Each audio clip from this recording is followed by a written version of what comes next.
There was a time when exposing your hardwood floors meant you just couldn't afford wall-to-wall carpeting. Not anymore. Hardwood floors are definitely in. And today there are so many wood and stain color choices, hardwood floors can suit any decor.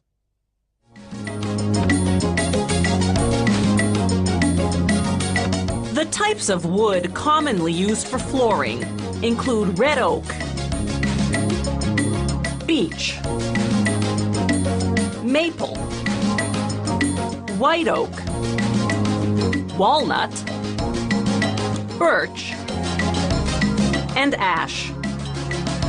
As soon as the wood arrives from the sawmill, workers at the floor factory stack it on racks, then pile the racks floor to ceiling in a dryer that's the size of a large barn. There, large fans circulate hot air around the racks. The wood's moisture content is between 40 and 60% depending on the season. When that drops to about 7%, the wood is ready to come out. This drying process takes anywhere from 10 days to a month.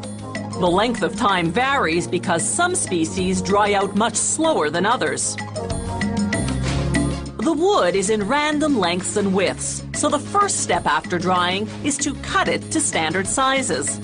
On the way to the rip saw, the planks pass under an optical device called an optimizer. In mere seconds, it reads the dimensions of each plank and sends that information to a computer.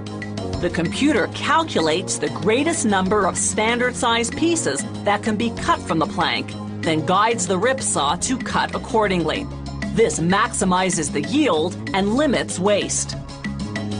Flooring is made from medium quality rather than top quality lumber to keep prices competitive.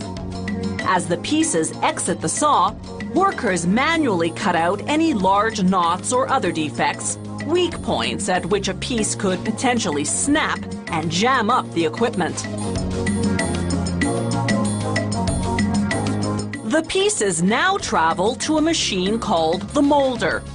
Its revolving steel knives spin at a rate of 6,000 rotations per minute, carving a tongue down one side of each piece and a groove down the other.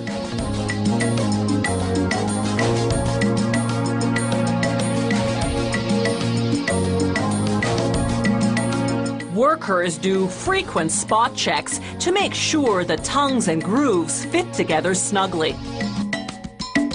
The next machine carves grooves on what will be the underside of the pieces. This is for air circulation and stability. Then, an embossed wheel imprints the words, "Made in Canada." Using cross-cut saws, workers remove any faults in the wood and divide pieces that have noticeable color variations. This is the first step towards sorting the wood by grade. Now a machine called an end matcher carves a tongue and groove on the two ends. Here's the view from inside the machine.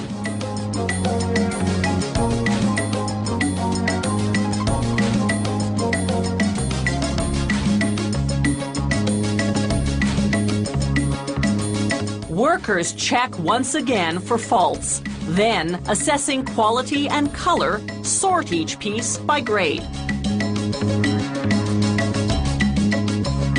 This will be pre-finished flooring, so the pieces now run through a sander to prepare them to receive 8 coats of varnish.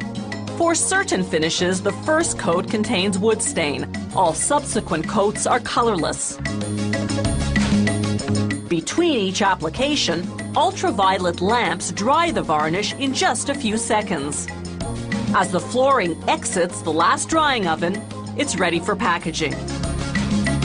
Unfinished hardwood flooring has to be sanded, stained, and varnished after it's installed.